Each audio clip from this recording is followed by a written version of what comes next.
Welcome to another episode of the Boss Experience podcast. My name is Michele Davis, and I'm your host. And I'm super excited to be here with Clayton Turner.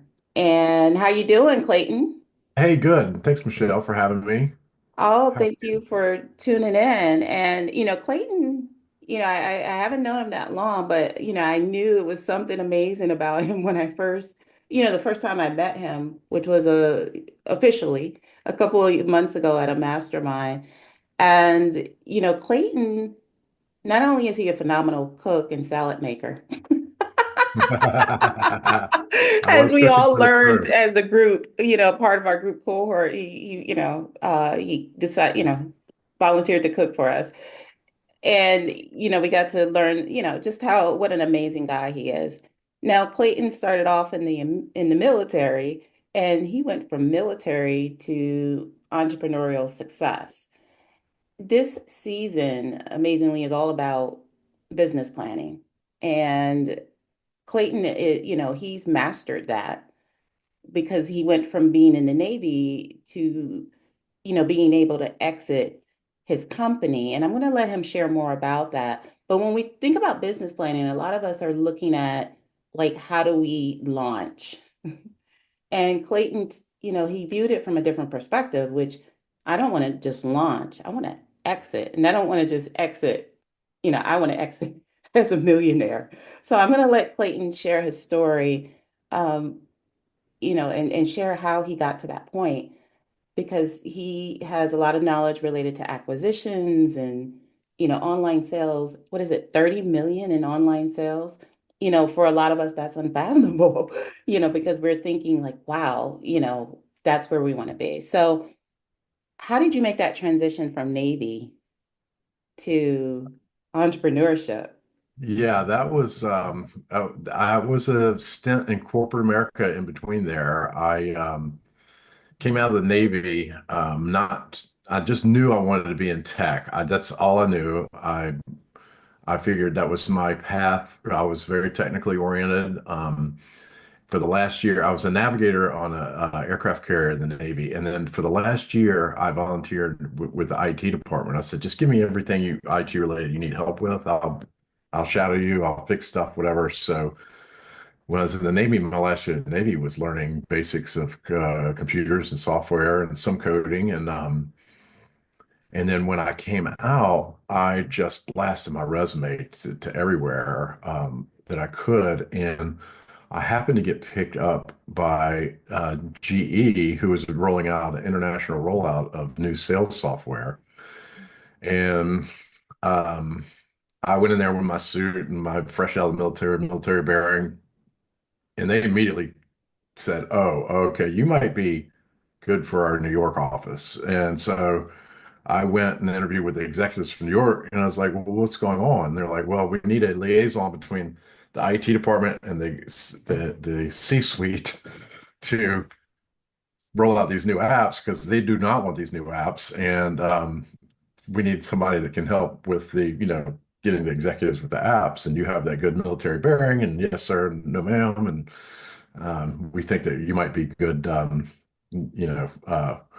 Liaisons. So I took that job and I helped with the rollout of these new apps, sales apps for corporate America, and did that twice, and then ended up spending getting a lot of great experience from seeing how corporate America works, how the game is played there for a couple of years, and then when I was in working for another client, they actually helped me with get my entrepreneurial start by basically asking me if I had four other developers that I could give them on Billable.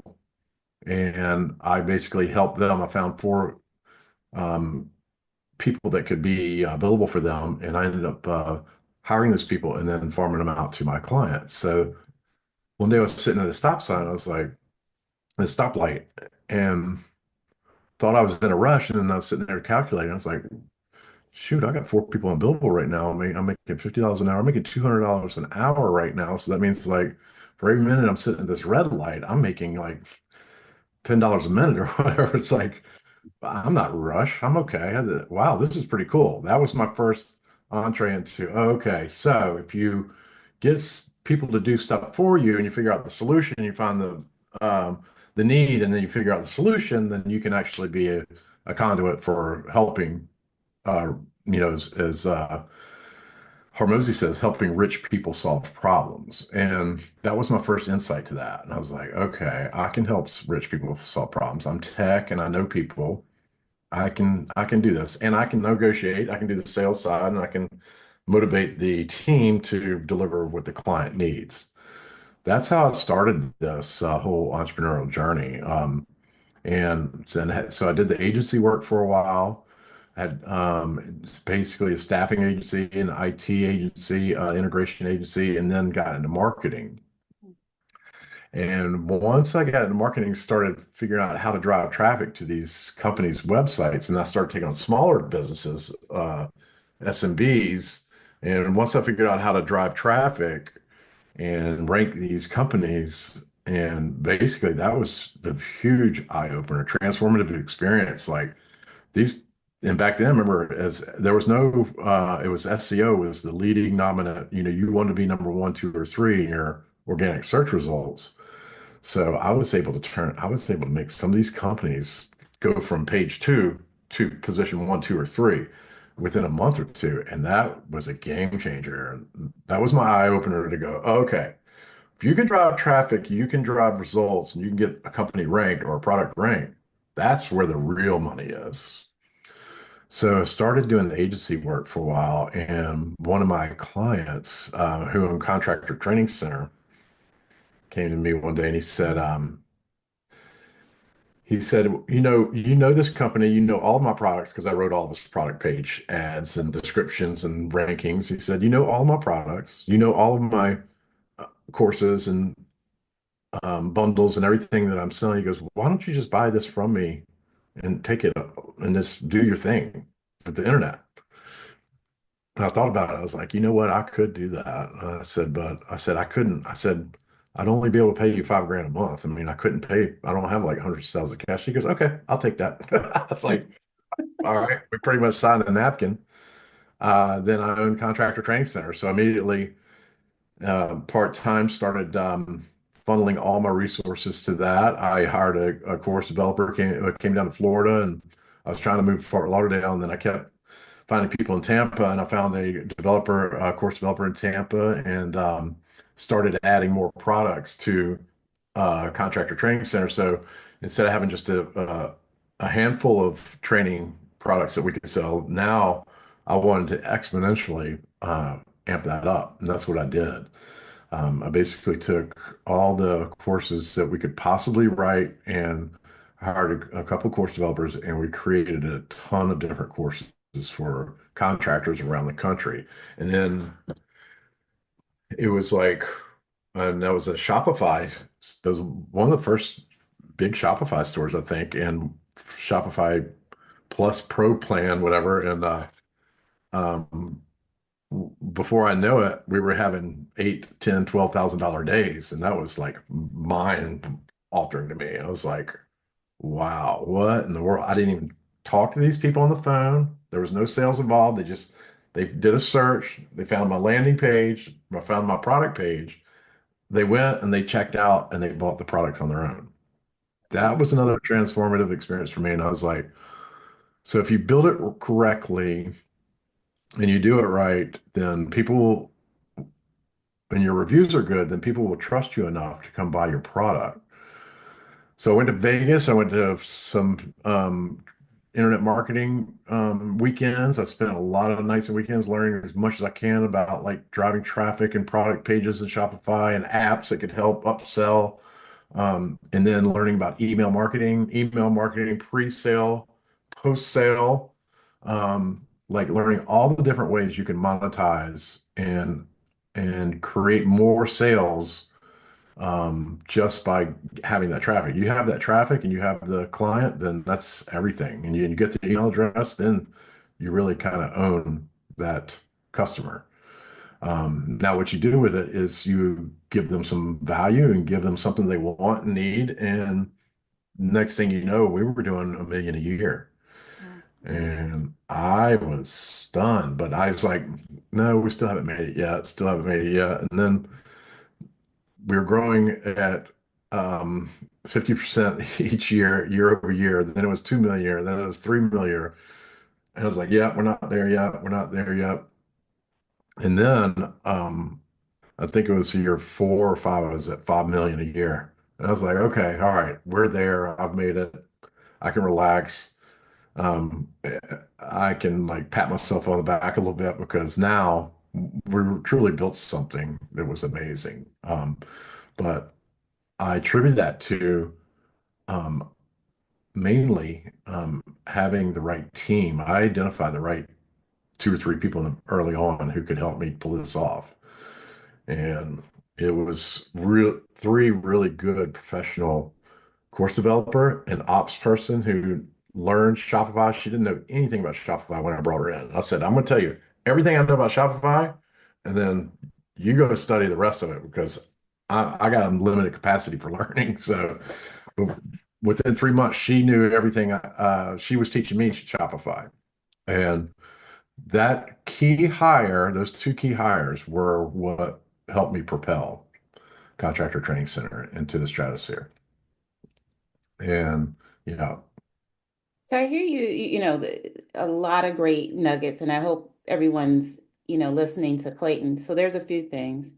You're phenomenal at relationships because you understood that, relationships are reciprocated.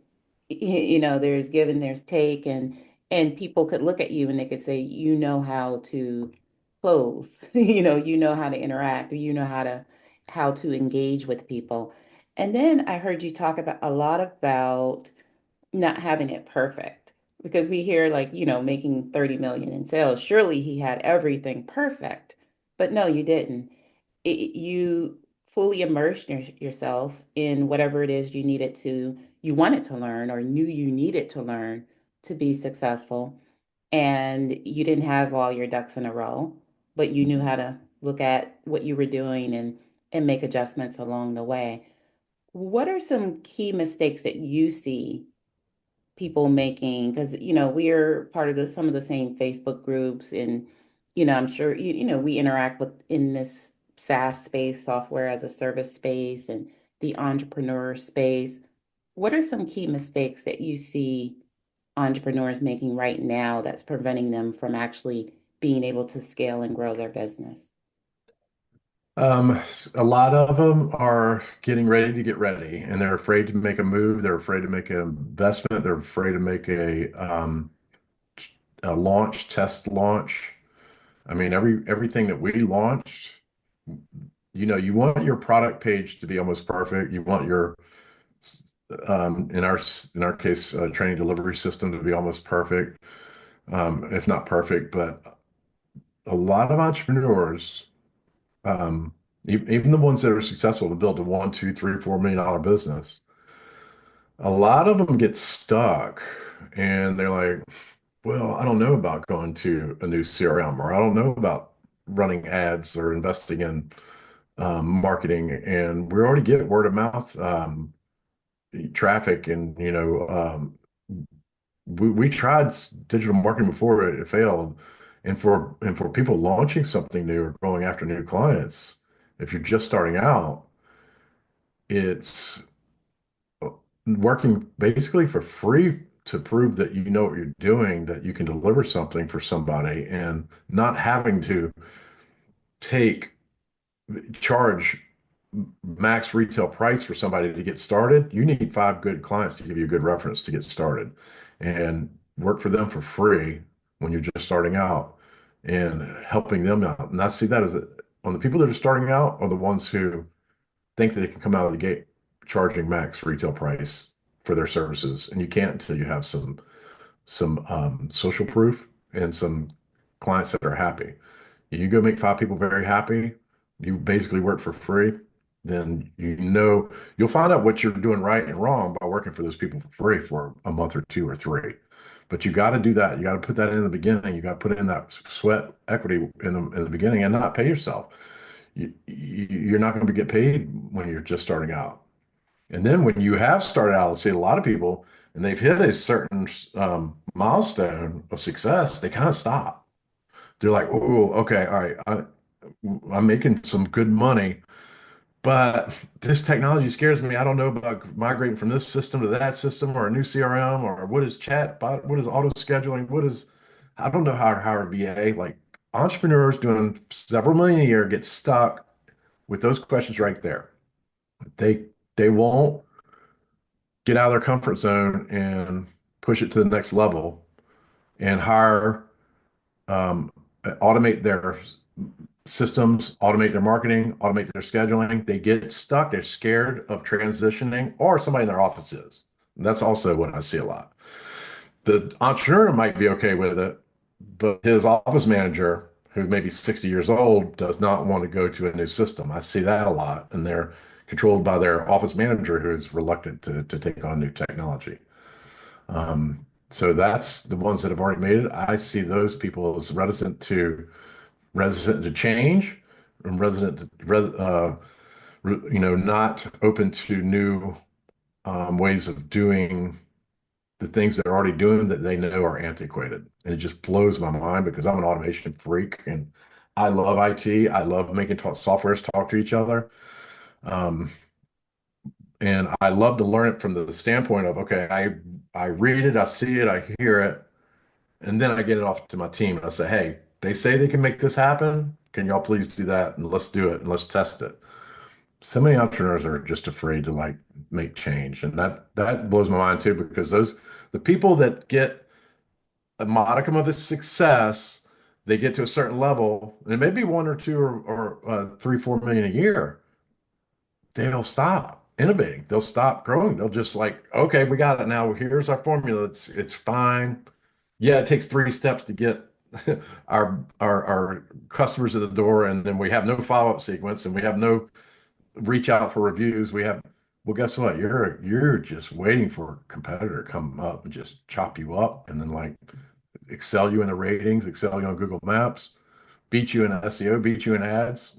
Like you're just so vulnerable when you don't continue to automate and evolve with the technology and with AI, the way AI is doing sales, marketing, lead generation now. It's just amazing. You could be a small startup now. Now is better time than ever to be a small startup because you use all the tools that are available, including high level and all the other tools that integrate with it.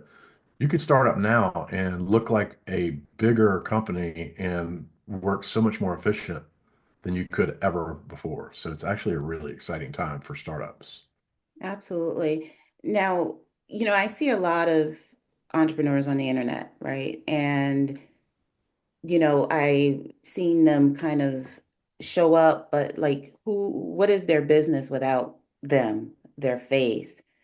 They're so much of the face of the company, it's hard for them to have an exit plan. What would be your advice if you could name three things, if you could talk to entrepreneurs that, they're not even thinking about exiting, at this phase, but three things they can do now so that they can prepare their company to, so that they can exit it at some point and be, a millionaire and really live that dream life that they're working so hard to get to. What would be three things you would tell them if you could? That's a great question. So you you really want to start a business with the exit in mind because do you know that most of the small businesses that are started today don't end up selling or passing down to their kids? They mostly end up just like turning off the keys, competitor, or turning over the business to a competitor. And I've seen it happen many times. And I help entrepreneurs prepare for exits, and I've done a lot of deals in helping uh, entrepreneurs exit their business for a higher multiple than they ever thought possible. But there's a few things that you have to do, but like you need to really. It's better if you start in the beginning with the exit in mind, but you can also a year or two before you exit, you can start doing some things that'll give you number one a bigger multiple for your exit and give you more freedom and ability to like choose how you exit, what it looks like. And the number one thing is you have to if you want to have an exit in mind in the next 2 to 3 years, the entrepreneur cannot be the sole operator slash key operator. That entrepreneur should be able to go away for a week or two without the business coming to a halt or without there being any problems. Meaning you have to hire and delegate and trust your staff to do what you do in sales, operation, fulfillment. You have to not be a key component of that business. And so many entrepreneurs are the salesperson, the marketing person, the operations person, the staffing recruitment person, the everything. Yeah, you're making a mill or two or four a year, but you are doing everything.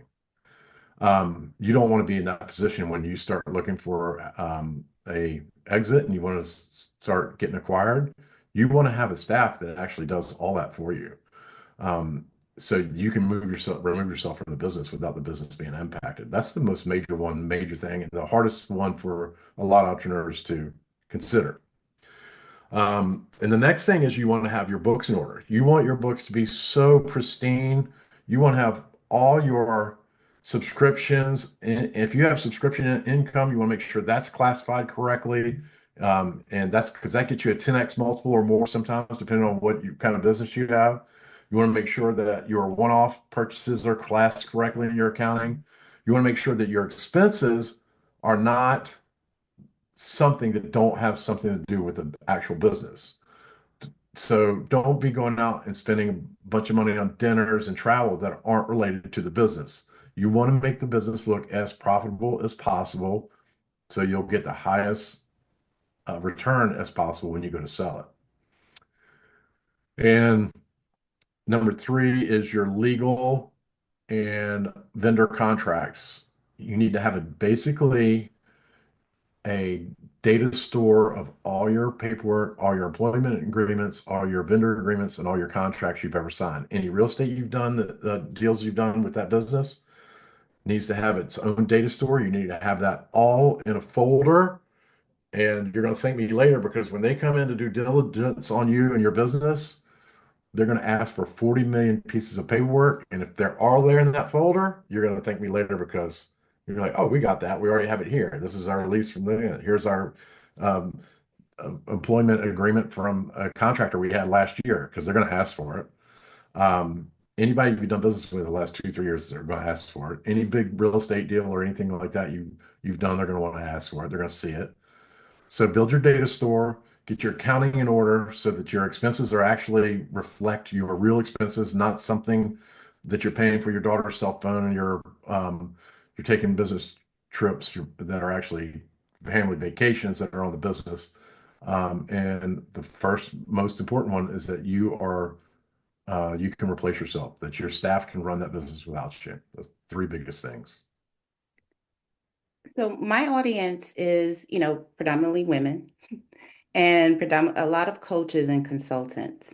What's the likelihood they can actually exit their business and be able to actually sell it?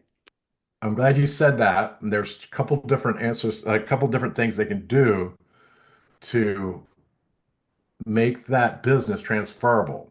Now, you want to be the face of the business, you want to be the face of the brand. Usually, you want to be the one that's getting them in. But if for example, you don't want your business necessarily to be just your name. You want it to be um, Gemstone Consulting Services. You want it to be something that's transferable. You want to be something, even you can be the face of it for now and draw the traffic to it and build the trust. But so that's number one is so you want to build a brand that's transferable. You can't transfer a brand that's your single name. That's too hard to do. It's been done. You can do it, but it's not as easy of a deal, and you'll end up being that'll limit your ability to exit cleanly. You'll have to be part of the deal to be if you're branded to the name. And the second one on that is you want to build a commoditizable library of training, meaning when people are coming in and they're going into your school group or your high level or wherever your training is, That all there is commoditizable and it's tagged in your accounting as when people sign up for your courses, part of that is they're going to these courses, and then part of it's they're going to your weekly training. So you want to be able to have a commoditizable library that will transfer to the new owner that's good and valuable, current, and that really has its own reviews in a way that people can actually say, hey, this video series helped me, or this training sequence helped me. So you want to prove to the buyer that you have an online library of a lot of content that's valuable and good, and that it's helped a lot of people. And those are the two major things that you want to think about when you're thinking about a coaching or consulting business that's has an exit in mind in the future. That it's I love how you're framing everything. Just you have to start your business with the exit in mind. And I hear about a lot of entrepreneurs that are so branded to their company when they decide they want to do something else, they can't because then they have to close up shop. And then I hear a lot about generational wealth. People aren't building it if that means closing down the family business because the family business can't continue on. Now, I understand you have a coaching program that you have a coaching program helping people to do exactly what you everything you've been saying throughout this episode. Can you tell us a little bit about that? Yeah, thank you. It's we just launching buildandscale.com. It's based on helping entrepreneurs build a brand, build a commoditizable product, and how to use AI, sales and marketing to get leads, and how to build their brand, and how to get sales, and to start with the exit in mind, how to get your company ready for an exit, and have it, be able to have options, at least when you get there, to be able to say either you want to exit or a partnership with somebody, and here's the value of my brand. That's your retirement account. That's your money to go off and launch another business. So we're helping with a lot of the tech that we're using, and branding, and sales and marketing. So we're doing, it's called buildandscale.com. We're doing weekly calls, and we're basically helping entrepreneurs who have already had some success, and they are now looking at the big picture and trying to figure out how to scale this thing, how to be smart about how I scale it with the end in mind. And who qualifies to work with you? Is it, SaaS owners? Is it coaches, consultants, or the mom and pop shop? Yeah, that's a good question. So mainly agency owners, SaaS owners, people who have already achieve some bit of success or understand the basics of lead gen and SaaS and online sales. Like you have to have at least an understanding of what we're doing and the tools we're using, and sales and marketing. I'd say we're 201 and up. There's not many 101s in our group because we talk about so many things that like cool, advanced, workable tools that will actually take you from,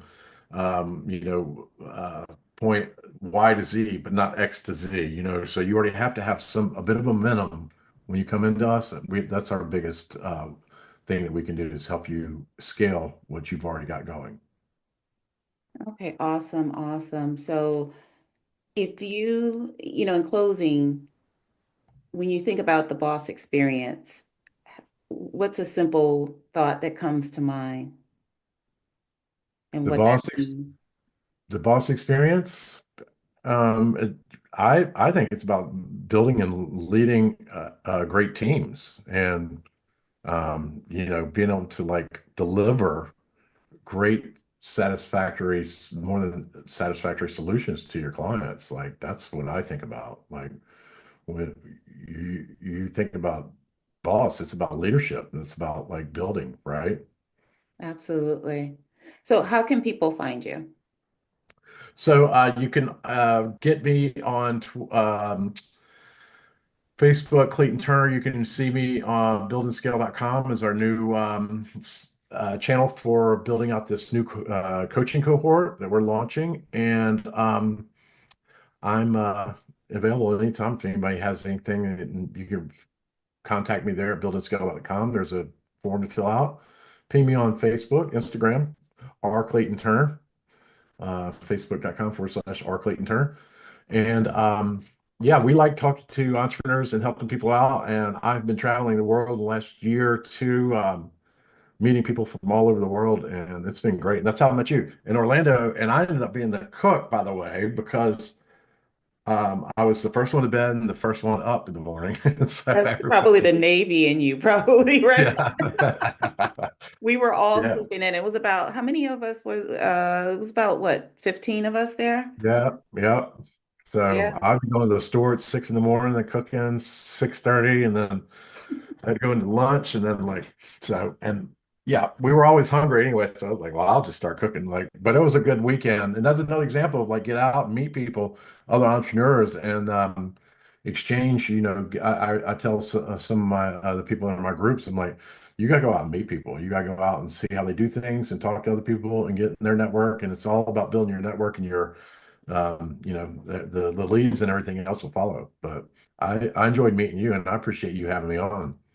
Thank you. I want to thank you so much for bringing your expertise to my audience and giving them a different perspective because everything is, not about how to hustle harder. It's about how to build smarter. Build And I smart. think you definitely, gave them a lot to think about. And I definitely think you gave them a lot to consider and to really take back to their business and really evaluate what is it that they're really and truly building. So I appreciate your time. I appreciate your expertise. I'm so happy, I got to meet you and be able to bring you, here on the podcast to deliver some amazing value. And with that being said, that concludes this episode of the Boss Experience podcast. Thanks for tuning in, and I can't wait for you to tune in next week for another episode. Thank you and be well.